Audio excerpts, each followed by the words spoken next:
Assalamualaikum warahmatullahi wabarakatuh.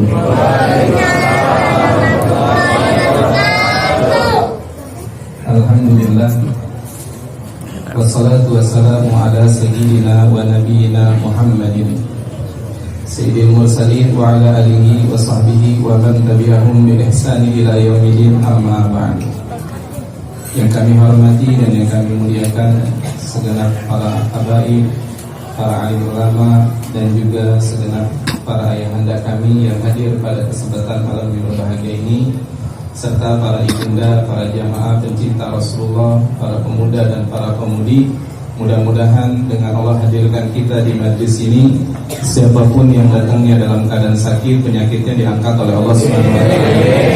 Siapapun yang datangnya dalam keadaan sedih, Allah ganti kesedihannya dengan kebahagiaan. Mudah-mudahan Allah kumpulkan kita di tempat ini, suatu saat Allah kumpulkan kita di depan Ka'bah Al-Mukarramah. Mudah-mudahan ini malam kita marhaban di sini, suatu saat kita marhaban di depan kita Qubbatul Hadra, yaitu kubahnya Nabi Muhammad SAW. Mudah-mudahan anak turunan kita, cucu kita Allah jadikan anak keturunan yang saleh dan salehah. Kalau pada nikah kita doain dia dapat jodoh yang saleh dan salehah.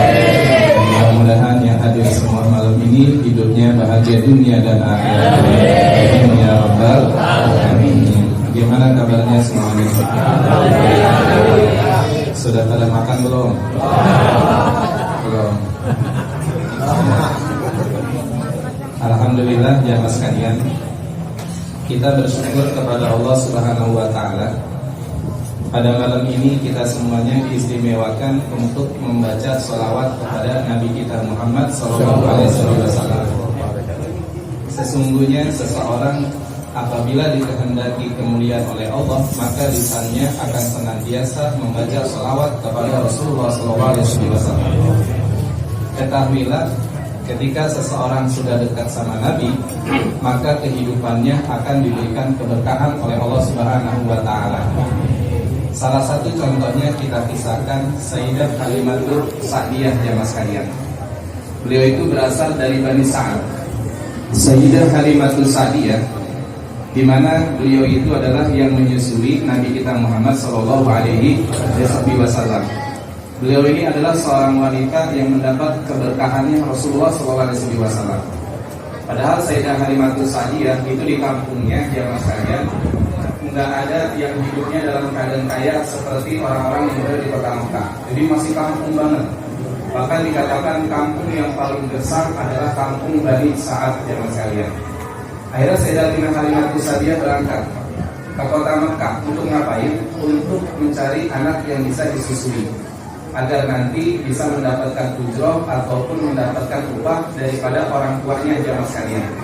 Karena ketahuilah, orang-orang Mekah itu kalau dia punya anak, yang menyusuin bukannya orang tuanya, tapi yang menyusuin adalah ibu persusuan yang digaji untuk menyusui anak-anak mereka. Pas sampai di kota Mekah, ternyata Sayyidatina Halimatul Sa'diyah udah nggak ada bayi yang disusuin, semuanya udah ada dapat yang ngambil jamaah sekalian. Kata suaminya, bagaimana wahai istriku, ada nggak anak yang bisa kita susui? Kata Sayyidah Halimatul Sa'diyah, nggak ada, cuma satu orang. Itu juga adalah bayi daripada Sayyidina Abdul Muttalib, yang ibundanya bernama Sayyidatina Aminah jamaah sekalian. Itu anak yatim. Satu riwayat, beliau itu nggak ada yang ngambil karena jamaah sekalian kalau diambil anak yatim gajinya nggak gede. Artinya ongkosnya tuh gak banyak, makanya ada yang ngambil. Ya, satu riwayat lagi yang bilang Sayyidatina Aminah kalau ada yang datang ke rumahnya, ada seorang wanita menyusui, tanya, nama ente siapa? Kalau bukan Sayyidah Halimatul Sa'diyah, maaf aja katanya. Tapi yang riwayat yang agak kuat jamaah sekalian itu tinggal satu, karena emang anak yatim Nabi kita. Kata Sayyidina Haris, suaminya Sayyidah Halimatul Sa'diyah ngomong begini, Neng, udah ayo deh kita lihat aja anaknya gimana sih. Yang namanya Rasulullah, yang namanya Sayyidina Muhammad tuh masih kecilnya. Kata Sayyidah Halimatul Sa'diyah, ayo kita lihat. Pas dilihat jamaah sekarang di rumahnya Sayyidatina Aminah, Nabi lagi tidur, Nabi lagi merem. Ketika Rasulullah merem, Sayyidina Haris dengan Sayyidatina Halimatul Sa'diyah kan lihat Ketika beliau melihatin berdua, itu subhanallah banget, Nabi Muhammad yang masih bayi, yang masih kecil, ketika dipandang wajahnya oleh Sayyidatina Halimatus Sa'diyah dengan Sayyidina Haris, tiba-tiba matanya terbuka, bibirnya senyumnya indah dengan penuh menawan, itu dari matanya terpancar cahaya sampai nembus ke arsy Allah Subhanahu wa taala. Sallallahu alaihi Muhammad. Allahumma shalli alaihi. Kemudian dia sekalian, kata Sayyidina Haris, ambillah istriku, ini berkahona pasti. Ada digendong. Dan perlu diketahui, Sayyidatina Halimatus Sa'diyah itu badannya lemas banget. Badannya lemas karena beliau udah nggak makan 7 hari. Ya ketika baru megang Rasulullah aja, itu badannya tiba-tiba langsung jamaah sekalian semangat dan penuh dengan kesehatan. Jadi yang tadinya sakit badannya langsung semangat jamaah sekalian. Kalau dibilang dalam qasidah salah satu mutoliyah, Muhammadun dzikruhu rauhun li anfusina. Ya, kita nyebut nama Nabi Muhammad itu sebagai penyemangat bagi kita semuanya jamaah sekalian. Dan kemudian ketika disusui ini jamaah sekalian pada saat itu, kan Sayyidatina Halimatus Sa'diyah air susunya udah nggak keluar karena udah 7 hari beliau itu jamaah sekalian nggak makan. Ketika baru ditempelin doang dengan Rasulullah, tiba-tiba air susunya berubah semuanya jamaah sekalian. Kenapa? Berkah yang dibawa dan digendong adalah Nabi kita Muhammad SAW. Makanya mudah-mudahan yang datang dompet yang ada duitnya terpulang dompetnya duitnya banyak semua. Alamin jamaah sekalian. Lagi pada sakit-sakit encok biar pada sembuh semuanya. Lagi pada pusing mikirin jodoh pada ada biar besok ada jodohnya. Pusing nggak mikirin jodoh? Pusing. Jodohnya ada, duitnya ada, pusing nggak? Pusing. Ada jodohnya, ada duitnya, pusing nggak? Lagi pusing.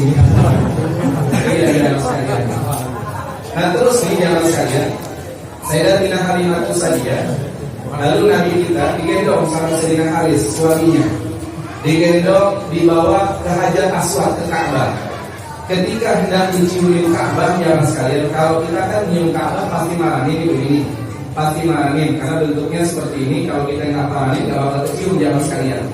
Itu subhanallah, ketika Nabi dideketin, bukannya Nabi yang dicium oleh Hajar Aswad, itu tiba-tiba Hajar Aswad batunya keluar sendiri malah mencium Nabi kita Muhammad SAW. Kayaknya mudah-mudahan yang rajin baca salawat ntar rezekinya pada datang sendiri semua. Amin ya rabbal alamin. Nah kemudian dimasukkan kemana? Ke Ka'bah. Di Ka'bah saat itu masih banyak banget berhala. Ketika dimasukkan Nabi kita yang masih kecil digendong oleh Sayyidina Haris, itu tiba-tiba berhala yang begitu gedenya dan banyaknya, itu palanya langsung kesungkur ke bawah dan pecah seketika jamaah sekalian.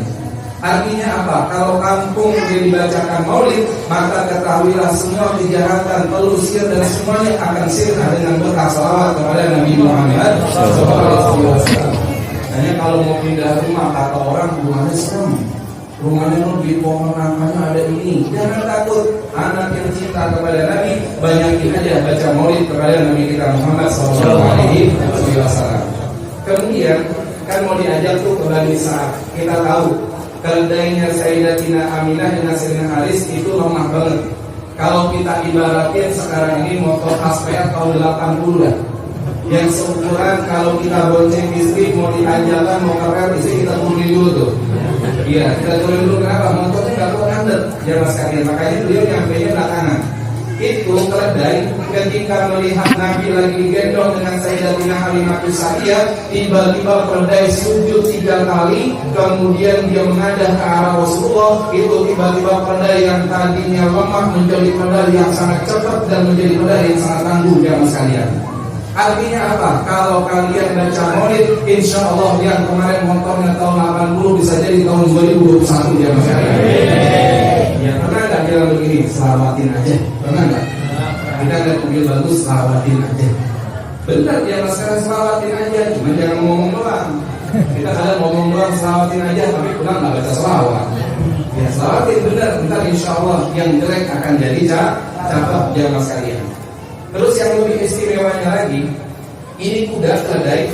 Setiap apapun yang diinjak, entah tanah, entah batu, entah kerikil, entah kurung, itu jamaah sekalian setiap yang diinjak oleh keledai tersebut pasti tumbuh rumput jamaah sekalian.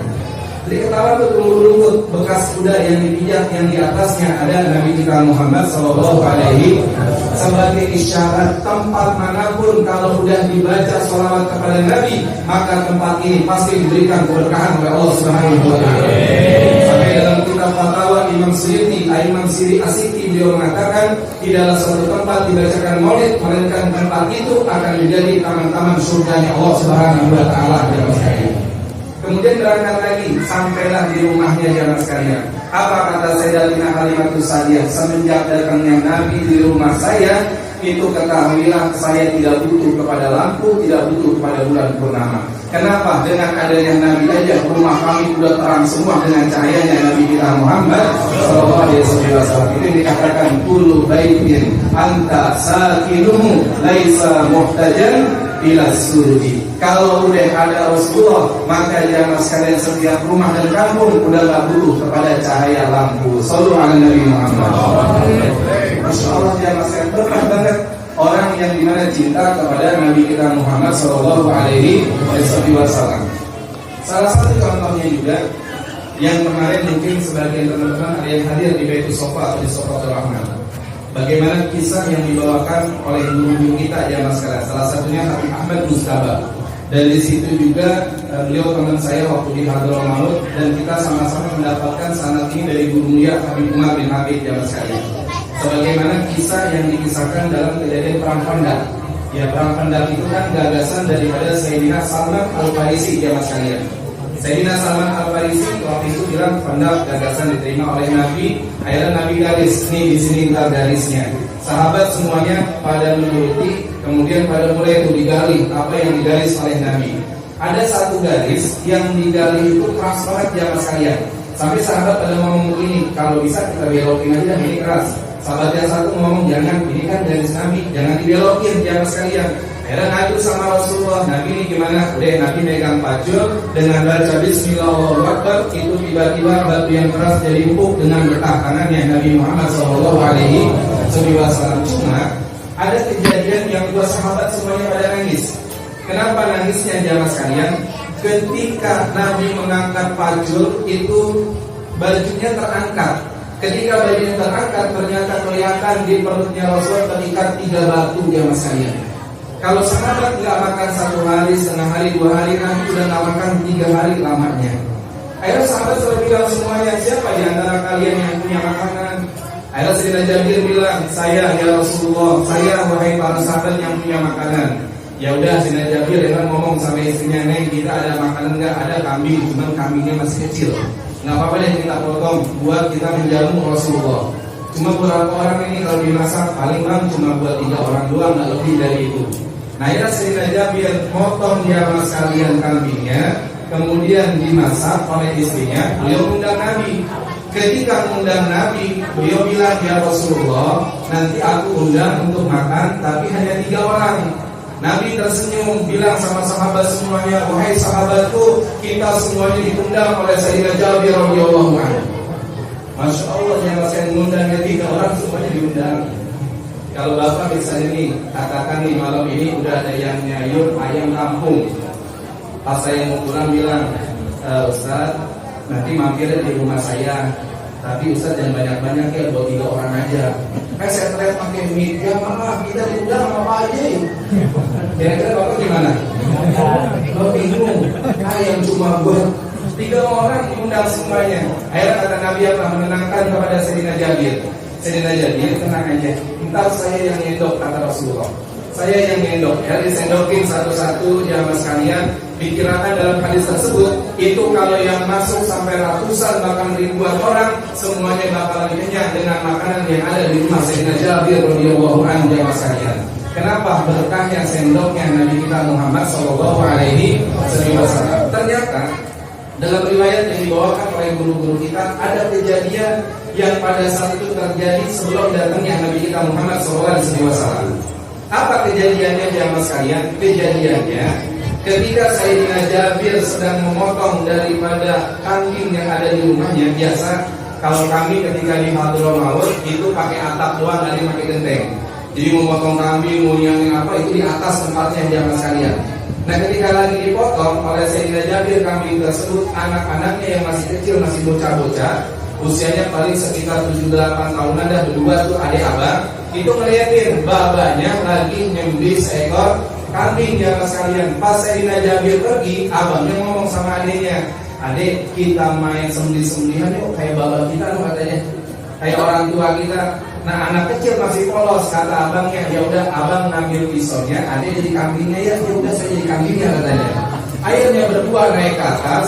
Ini abang yang siap-siap pengen gorok daripada anaknya, daripada adiknya. Tiba-tiba benar-benar keluar darah, benar-benar disembelih, bukan main sembelih-sembelihan dia sekalian. Nah pada saat itu abangnya takut. Karena saking takutnya, saking khawatirnya, saking terkejutnya, abangnya sampai lompat dari atas, akhirnya jatuh seketika dan meninggal jamaah sekalian. Akhirnya dua-duanya meninggal. Pas ibunya lagi masak, itu kata suami istrinya Sayyidina Jabir radhiyallahu anhu, "Anak saya mana sih? Kok nggak ada yang kelihatan?" Kan biasanya kita nih kalau lagi apa-apa ada anak nih pasti kita nyariin kan ya. Anak kita mana nih? Ibu apa lagi pada nyari anak-anaknya misalnya. Ketika lagi dicariin, ibunya sangat khawatir jamaah sekalian kemana anaknya. Pas dilihat, ternyata anaknya yang satu udah bersimbah dengan darah karena disembelih, yang satu lagi udah meninggal karena jatuh dari atas jamaah sekalian. Dua-duanya udah meninggal. Sedih nggak? Sedih ibu tersebut. Guru kita bilang sedih, tapi ketahuilah kesedihan daripada istrinya Sayyidina Jabir itu masih kalah dengan kedatangan daripada gembiranya akan kedatangan Nabi kita Muhammad SAW. Jadi sedih-sedih anaknya meninggal dua, tapi kesedihan itu kalah karena akan datangnya Nabi kita Muhammad SAW. Akhirnya udah tuh disembunyikan anaknya di kamar jamaah sekalian. Sayyidina Jabir datang tuh mengundang Nabi tuh, datang Rasulullah. Nabi nanya, "Mana bocah yang dua ya Jabir?" katanya. "Anaknya mana 2 orang. Suruh makan bareng sini sama-sama. Masa sih kita doang nih?" Anaknya panggil Sayyidina Jabir karena beliau nggak tahu, beliau mau masuk aja ke rumahnya manggil anaknya. Kalau bahasa kita, "Tolong bang, istri makanin." "Bang, ketahuilah ada kejadian ketika abangnya beli, anak kita ngeliat, akhirnya berdua sembelih-sembelihan. Yang bocah tuh yang gontok disembelih sama abangnya, akhirnya meninggal seketika. Yang abangnya karena ketakutan lompat meninggal juga. Mana anak kita? Mana?" katanya, "Saya pengen ngeliat." Sabar bang ya, katanya. Pas suaminya ngeliat, buka pintu jamaah sekalian kamarnya, ternyata anaknya yang 2 tersebut lagi dalam main dan bercanda jamaah sekalian. Kata Sayyidina Jabir, "Mana?" katanya, "Anak kita disembelih, yang satu lagi katanya meninggal jatuh." Akhirnya Sayyidina Jabir pada saat itu menghadap dengan Nabi. Turunlah malaikat Jibril mengabarkan, "Benar ya Rasulullah, sesungguhnya Sayyidina Jabir anaknya dua-duanya telah meninggal dunia, tapi dengan keberkahan hadirnya dirimu di rumah Sayyidina Jabir, dengan izin Allah anaknya dua-duanya dihidupkan oleh Allah Subhanahu wa taala." Sallallahu alaihi Muhammad. Mudah-mudahan kita nih yang hatinya pada hadis mau dihidupkan oleh Allah Subhanahu wa taala. Dan jamaah sekalian, beruntung banget orang yang membanyakin baca sholawat kepada Nabi kita Muhammad SAW. Di antara 3 keuntungannya. Yang pertama ketika masih hidup.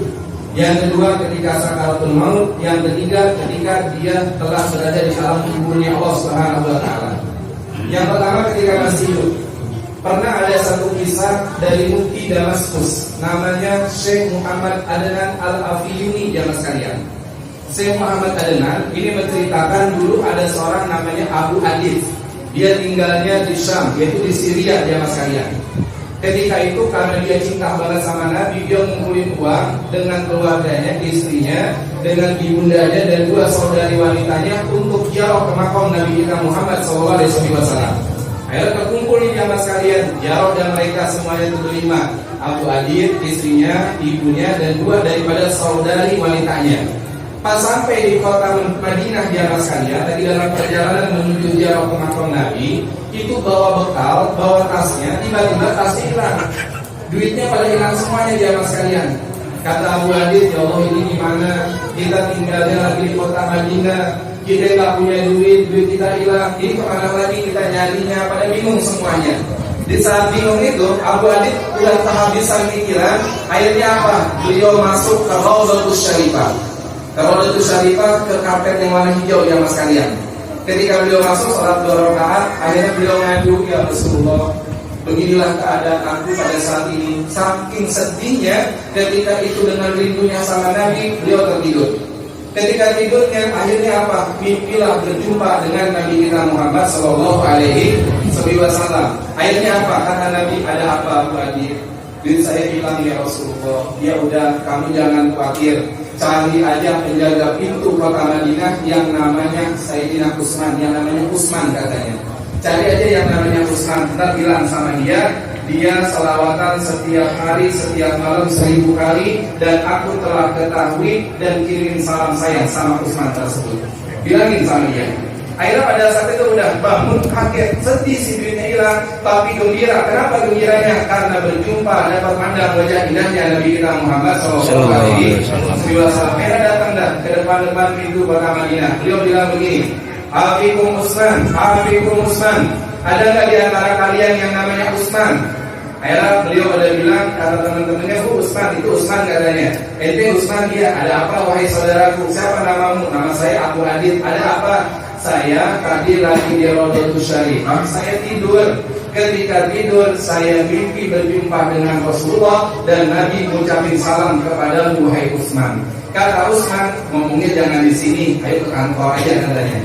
Dia aja ke kantor, ceritain lagi, apa sih ceritanya? Saya mimpi berjumpa dengan Nabi, engkau dikirim salam. Udah jangan di sini, ngomongnya nggak enak, ayo ke rumah saya. Di mobil jalan ditanya lagi, mimpi apa? Dijawab lagi dengan jawaban yang sama.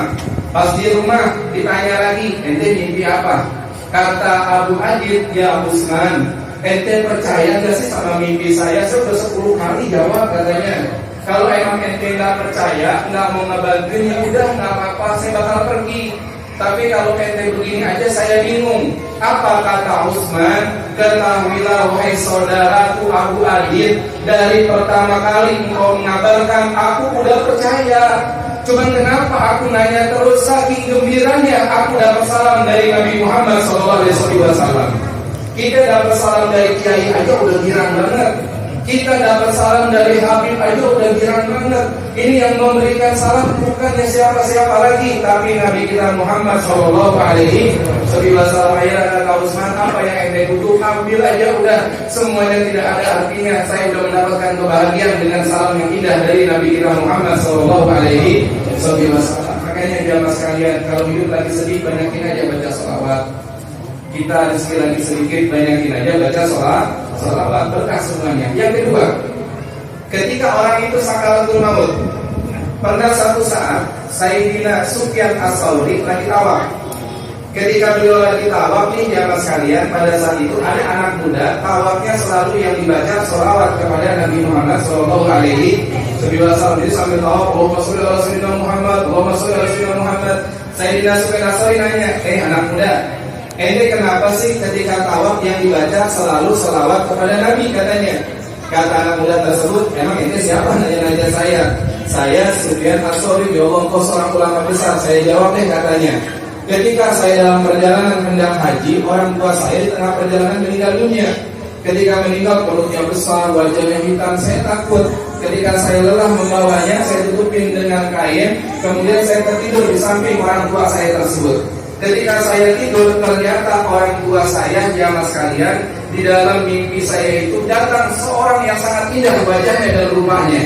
Dia megang perut orang tua saya yang perutnya tadi besar menjadi kecil, bahkan lebih indah dari sebelumnya. Wajahnya yang tadinya hitam pada saat itu menjadi putih, bahkan lebih putih dari sebelumnya. Ketika orang itu hendak pergi, saya tanya, kamu siapa wahai orang yang mempunyai wajah yang begitu indah? Dengan senyuman yang indah beliau mengatakan, saya adalah nabimu, yaitu Nabi Muhammad SAW. Senyum, lalu Nabi peluk oleh anak muda tersebut. Beliau bilang, ya Rasulullah, kenapa engkau datang dengan orang tua saya yang seperti ini? Apa kata Nabi? Ketahuilah, orang tuamu selagi pun hidupnya penuh dengan dosa dan maksiat, tapi orang tuamu dalam sehari semalam enggak lepas sholawat kepada Nabi, walaupun hanya 1 kali. Jamaah sekalian, shollu ala Nabi Muhammad. Terus ketika orang sudah meninggal dunia, apa faedahnya sholawat kepada Nabi? Pernah ada satu kisah dari guru kami Al-Habib Umar, jamaah sekalian. Dia dikisahkan dengan Habib Muhammad Al-Haddad. Kata Nabi Muhammad al-Hadad, datang ada seorang muridnya bilang, ada apa wahai muridku? Semalam saya mimpi berjumpa dengan orang tuamu ya Habib. Apa kata orang tuaku? Semenjak di kampung kita ada orang yang baca maulid, baru baca ya Rabbi salli ala Muhammad, itu seluruh kubur yang ada di kampung kita yang lagi pada diajak Allah jadikan kuburnya taman-taman surga Allah Subhanahu wa taala. Bahkan Sayyidina Hasan Al-Basri jamaah sekalian pernah datangi oleh seorang wanita tua. Beliau bilang, saya ingin mimpi anak saya meninggal. Dikasih amalan mimpi. Ketika mimpi anaknya lagi berada di dalam sisa azab kubur.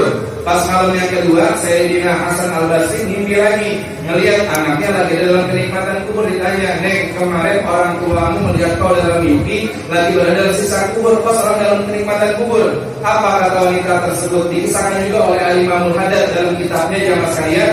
Sesungguhnya wahai Sayyidina Hasan Al-Basri, ini bukan kita doang yang lagi diadab. Ada 500 yang di kuburan ini semua lagi pada diadab. Lantaran ada satu anak muda di pagi hari, dia jalan kuburan kami sambil baca Allahumma sholli ala Sayyidina Muhammad wa ala Sayyidina Muhammad. Itu lewat kuburan Bapak. Semua kuburan yang 500 orang yang lagi ada, dengan berkah satu salawat kepada Nabi, Allah jadikan kuburnya menjadi taman-taman surga Allah Subhanahu wa taala. Sallallahu alaihi Nabi Muhammad. Pertanyaannya, jamaah di sini kalau lewat kuburan pada baca sholawat enggak? Ada nggak yang kalau lewat kuburan bacanya numpang-numpang? Ada nggak? Ada. Ya Allah, mari jamaah sekalian, kita pulang dari maulid ini. Yang pertama, jangan ngomongin orang. Ya, kita nih pulang dari maulid jangan suka ngomongin keburukan orang lah. Saya tanya, ada nggak yang dari habis sholat subuh sampai sekarang belum ngomongin orang? Ada nggak? Ibu-ibu ada nggak yang belum ngomongin orang? Nggak ada yang masih ngomongin orang. Sayyidatina Aisyah ibu pernah satu saat dipanggil oleh Rasulullah. Kata Nabi, ya Aisyah kemari. Ada apa wahai Nabi? Tadi ngomong apa barusan dengan Sayyidatina Sofia? Saya ngomong Sayyidatina Sofia pendek ya Rasulullah. Apa jawaban Nabi? Ya Aisyah, ente cuma ngomong Sofia pendek doang. Kalau dicemburuin di laut, laut bakal bau busuk gara-gara cuma ngomong Sofia pendek ya sekalian. Ada nggak ibu-ibu kalau lagi kondangan ngomong sama ngantennya, ya Allah itu nganten ceweknya cakep banget, cowoknya jelek banget? Ada nggak? Ada nggak ibu ngomong yang begini, ya Allah ini orang hajatan niat kagak sih, gado-gado doang sisanya? Ada nggak ibu? Ada pasti, karena cuma komentar. Ya Allah itu cowoknya cakep banget, ceweknya jelek banget, udah hitam lagi katanya. Ada nggak yang gitu ya? Ada jamaah sekalian. Dalam kitab perhiasan bagus, kitabnya Habib Usman dijelaskan Mufti Betawi, itu kitab perhiasan bagus yang orang tua kita pada baca jamaah sekalian, ibu-ibu, wanita-wanita. Itu Nabi pernah duduk satu saat dengan para sahabat. Kata Nabi, al-ghibatu asyaddu minaz zina. Orang yang ngomongin keburukan orang lain dosanya lebih berat daripada perbuatan zina. Sahabat semuanya heran, Nabi, zina kan dosanya gede. Kenapa orang yang ngomongin orang itu dosanya lebih berat daripada orang yang berzina? Kata Nabi apa? Kalau orang berzina dia tobat, Allah ngampunin dosanya. Kalau orang yang membicarakan keburukan orang lain, sampai kapanpun dia bertobat kepada Allah, kalau dia belum minta maaf sama orang yang diomongin, maka Allah bakal ngasih maaf kepada orang tersebut jamaah sekalian. Yang lebih dahsyatnya, Imam Hujjatul Islami Abu Hamid Al-Ghazali dalam kitabnya Bidayatul Hidayah tentang masalah ghibah, itu dosanya lebih berat daripada 30 kali orang yang berzina jamaah sekalian. Iya, Masya Allah. Ayo yang pada ngomongin orang, berani gak minta maaf sama orangnya? Ada gak yang tadi ngomongin saya, ini orang sama lama banget sebelum datang kayak gini? Ada gak? Iya, kalau tidak datang sama dikit banget gitu. Ada gak yang ngomongin saya? Gak apa-apa, dipinduin aja, saya maafin deh. Iya jamaah sekalian, maafin tadi udah jalan dari habis maghrib. Saya ngajar di Kembangan, kedua ngajar di daerah dekat Ring Road, baru kemarin jamaah sekalian. Jadi dua ngajar. Jadi emang pesan guru seperti itu, ngajar jangan ditinggalin. Selama insya Allah ada waktunya. Ya, sorry komah jamaah sekalian semuanya. Selalu ala Nabi Muhammad. Mudah-mudahan biar pada berkah semuanya. Pasti berkah dulu ada di zaman Nabi tuh ada kisah yang sangat unik juga. Jadi ada orang hidup nggak mandi tapi ganteng, nggak mandi tapi wangi. Ada dari sini nggak mandi tapi wangi? Yang tiap mandi tiap hari dia mandinya cuma kalau turun doang belum mandi tuh. Iya, sampai istrinya heran, orang ganteng terus kagak mandi ganteng, kagak mandi wangi. Ditanya kan akhirnya, kenapa engkau ini nggak mandi aja wangi, nggak mandi aja ganteng? Dia senyum, dulu waktu saya masih kecil, saya punya penyakit gatal di badan saya semuanya. Orang tua saya akhirnya bawa saya kepada Nabi kita Muhammad Sallallahu Alaihi Wasallam. Ketika dibawa sama Nabi, kenapa gatal ya Rasulullah, ini penyakit anak saya? Buka bajunya, kata Nabi. Di saat disuruh buka bajunya, Nabi pada suatu saat beludah dengan ludahnya di tangan, kemudian dipeperin seluruh badannya, itu seketika sembuh dan sampai sekarang badannya wangi dengan berkah ludahnya Nabi Muhammad Sallallahu Alaihi Wasallam. Ini mudah-mudahan yang hadir maulid pulang pada wangi semuanya. Jangan terlalu mati. Mudah-mudahan pulang yang hadir maulid ini semuanya pulang bisa mimpi berjumpa dengan Rasulullah. Dan yang pada pengen banget nikah dan dapat jodoh yang soleh dan salihah. Kalau ada janda, ada muda yang mau kawin lagi dan ada jodohnya. Mudah-mudahan yang hadir malam ini satu saat bisa hadir di depan Ka'bah alhamdulillah rumah. Mudah-mudahan yang hadir malam ini satu saat bisa hadir di depan kuburnya Rasulullah. Mudah-mudahan yang hadir malam ini malam kita tidur kita bisa mandang wajahnya Rasulullah SAW. Mudah-mudahan dengan acara maulid ini kita punya negara semua wabah lebih diangkat oleh Allah SWT. Dan mudah-mudahan semuanya yang hadir jamaah sekalian, apabila Allah wafatkan kita dalam keadaan husnul khatimah. Dan mudah-mudahan yang rezekinya dikit Allah banyakin, yang belum dapat kerja Allah berikan kerja yang halal dan berkah. Dan mudah-mudahan yang belum punya anak pulang dari sini biar pada punya anak yang saleh dan salehah. Dan mudah-mudahan dengan kita hadir malam ini Nabi hadir di hadapan kita semuanya. Allahumma hdina biman hadait, wa afina biman afait, wa tawallana biman tawallait, wa barik lana bima a'tait, wa qina bi rahmatika syarra ma qadait. Rabbana atina fid dunya hasanah wa fil akhirati hasanah wa qina adzabannar. Sallallahu ala sayyidina nabiyina Muhammadin nabiyil ummi wa alihi washabbihi wasallam. Walhamdulillahi rabbil alamin. Saja dapat saya sampaikan, mudah-mudahan berkah semuanya dan mudah-mudahan pulang tidur entah mandang wajahnya Rasulullah semuanya. Itu saja dapat saya sampaikan. Assalamualaikum warahmatullahi wabarakatuh.